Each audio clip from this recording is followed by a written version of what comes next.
Tiga. Baik, bismillahirrahmanirrahim. Assalamualaikum warahmatullahi wabarakatuh. Alhamdulillah wa syukurillah la ni'amillah la hawla wa la quwwata illa billah wa sallallahu alaihi wasallam Muhammad wa ala sayyidina Muhammad. Hari ini kita akan kuliah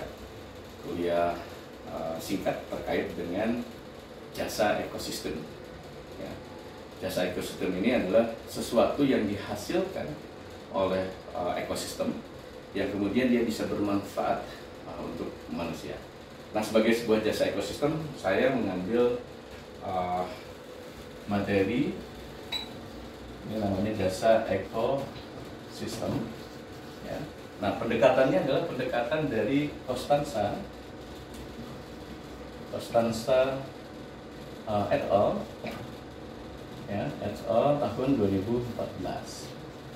Nah, di mana Costanza et al. Menyatakan bahwa untuk supaya sebuah sumber daya, kalau kita anggap ini adalah bundaran sumber daya alam, saya bilang adalah sumber daya alam, dia tidak akan mungkin serta-merta menghadirkan sebuah manfaat berupa yang dinamakan dengan social well-being,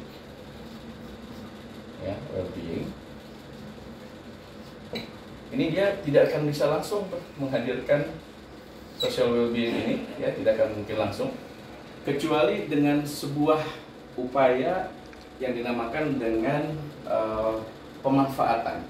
Siapa yang memanfaatkan? Tentu saja ketika kita bicara social well-being adalah manusia. Jadi di sini ada SDM, ya, ada SDM, di mana SDM ini dia menghadirkan SDM yang lainnya untuk membuat semacam sumber daya buatan, namanya SDP. Ya, yang menghadirkan sumber daya buatan, di mana dia dibungkus oleh yang dinamakan dengan sosial kapital,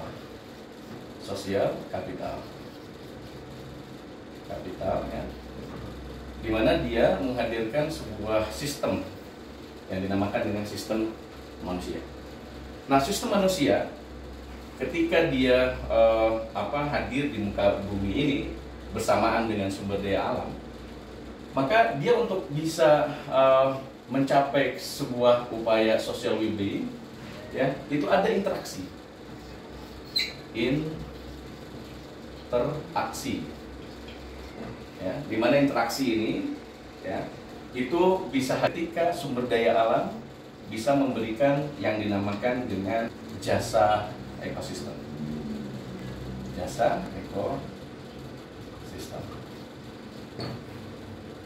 Secara garis besar, ya, tentu saja ini akan sangat berkaitan bagaimana kemudian sumber daya kapital ada interaksinya, sumber daya buatan lagi interaksinya, sumber daya manusia juga ada interaksinya untuk memanfaatkan keberadaan sumber daya alam dan lingkungan ini supaya bisa mendapatkan jasa ekosistem. Nah, jasa ekosistem ini tentu saja akan dilihat dari tiga konten, ya, tiga konten. Yang pertama terkait bagaimana ekologi,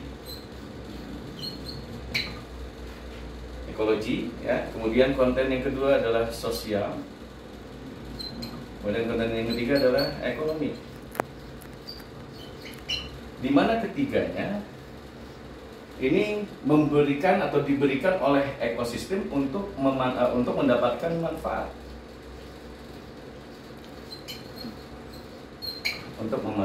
mendapatkan manfaat. Nah, manfaat inilah yang kemudian bisa diukur untuk seberapa besar kemudian bisa menghasilkan kesejahteraan atau social being ini, ya, kesejahteraan. Nah, ilmu ekonomi sumber daya alam dan lingkungan tentu saja akan berkaitan dengan bagaimana kita melakukan upaya menghadirkan nilai-nilai manfaat ekologi, sosial, dan ekonomi ini untuk mengcapture seberapa besar sebetulnya manfaat yang kemudian bisa dihasilkan untuk mendatangkan kesejahteraan bagi manusia. Nah, tentu saja berbagai macam ilmu akan ada hadir di situ agar supaya apa yang harus diberikan oleh alam ini dapat di capture dengan baik, ya. Nah, tentu saja kita harus mempelajari terkait dengan adanya proses-proses ekologi,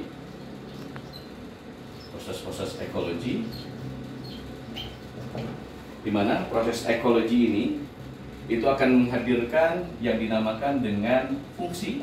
Dia punya fungsi, ya, fungsi-fungsi ekosistem,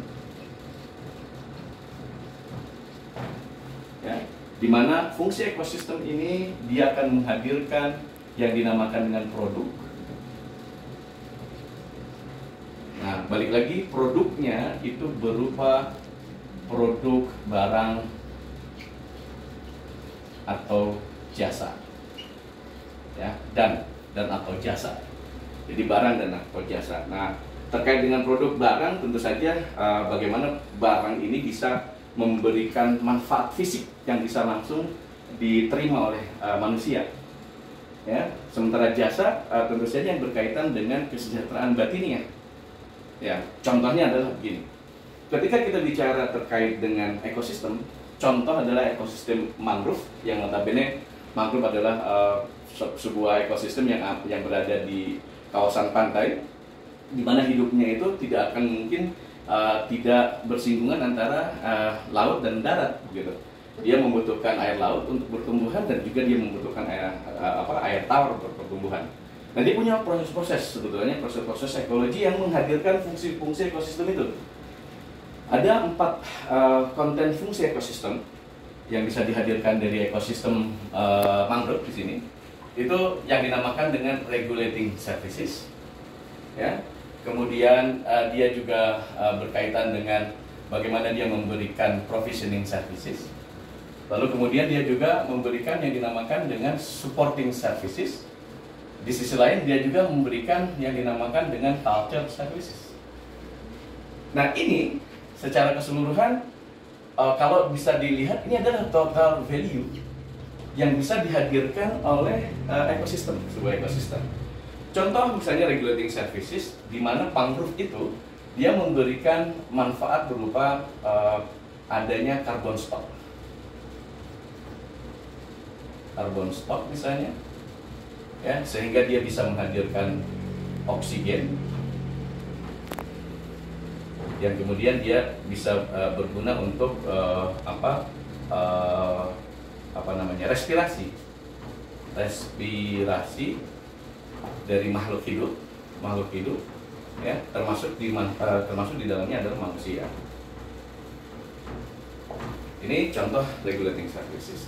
Lalu ada contoh provisioning services, di mana salah satunya adalah misalnya ikan, atau lebih tepatnya yang lebih banyak berkaitan dengan ekosistem mangrove itu misalnya adalah udang, ya. Udang ini seluruh hidupnya diantaranya adalah spawning groundnya misalnya, terus kemudian nursery groundnya, ya, maupun misalnya feeding groundnya, ya, itu berada di sekitar ekosistem mangrove, terutama berada di sekitar akar-akar. Artinya apa? Bahwa dia bisa sebetulnya mendapatkan produksi dari hasil ini. Dia menghadirkan ikan konsumsi, ikan atau udang konsumsi yang kemudian ditangkap, ya. Nah, yang ditangkap inilah yang bisa memberikan namanya provisioning services berupa barang, itu ikan, ya. Nah, sementara untuk spawning ground, kemudian nursery ground dan juga feeding ground, dia dihadirkan oleh yang dinamakan dengan supporting services. Di mana supporting services ini biasanya mangrove itu dijadikan sebagai habitat, ya, oleh udang atau juga ikan yang berkolerasi dengan ekosistemnya. Misalnya adalah belanak misalnya, atau juga bisa baramundi, bisa juga ada di sana, atau bisa juga teripang misalnya, ya.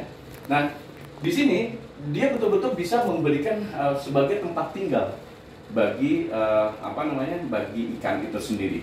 Nah, di sisi lain tentu saja berkaitan dengan konten berikutnya, yaitu culture services. Nah, culture services ini biasanya dihubungkan dengan bagaimana ada nilai yang dinamakan dengan nilai keberadaan ya, atau persepsi lokal terhadap keberadaan si ekosistem tersebut. Ada juga yang berbasis pada rekreasi. Nah, dalam terminologi yang lain yang dikembangkan, ya, ini kan yang disampaikan di sini berbasis kepada Costanza et al. 2014 yang merupakan pengembangan dari Costanza et al. Tahun 1997. Ada juga De Groot et al. Misalnya, De Groot et al. Tahun 2002 itu dia menderivasi ada misalnya pendidikan di situ. Pendidikan, ya, manfaat pendidikan, kemudian bisa juga manfaat penelitian, ya, dan sebagainya yang berkaitan dengan culture services. Nah, tentu saja konten-konten ini itu bisa memberikan gambaran betapa sumber daya alam itu bisa memberikan kesejahteraan ketika ada interaksi di dalamnya yang dimanfaatkan oleh manusia untuk bisa memberikan manfaat, ya, sekali lagi manfaat, baik secara ekologi, hubungannya dengan jasa, sosial maupun ekonomi, yang hubungannya tentu saja dengan barang dan atau jasa. Nah, sehingga konten ini bisa menghadirkan sebuah cara kita untuk memonetarisasi sumber daya alam untuk bisa menghadirkan sebuah nilai yang dinamakan nilai ekonomi jasa ekosistem. Atau bisa juga orang mengenal Barton 1994 menyatakan total economic value dari sebuah ekosistem, dari sebuah sumber daya. Demikian secara singkat kuliah yang bisa disampaikan terkait dengan jasa ekosistem. Semoga bisa bermanfaat dan memberikan gambaran betapa ekosistem sumber daya pesisir dan lautan merupakan aset penting yang perlu dikelola dan dimanfaatkan untuk sebesar-besarnya manfaat bagi suatu negara, khususnya di lokasi tempat di mana ekosistem itu ada. Demikian, wallahu yaqulu haq wa yahdi sabil. Assalamualaikum warahmatullahi wabarakatuh.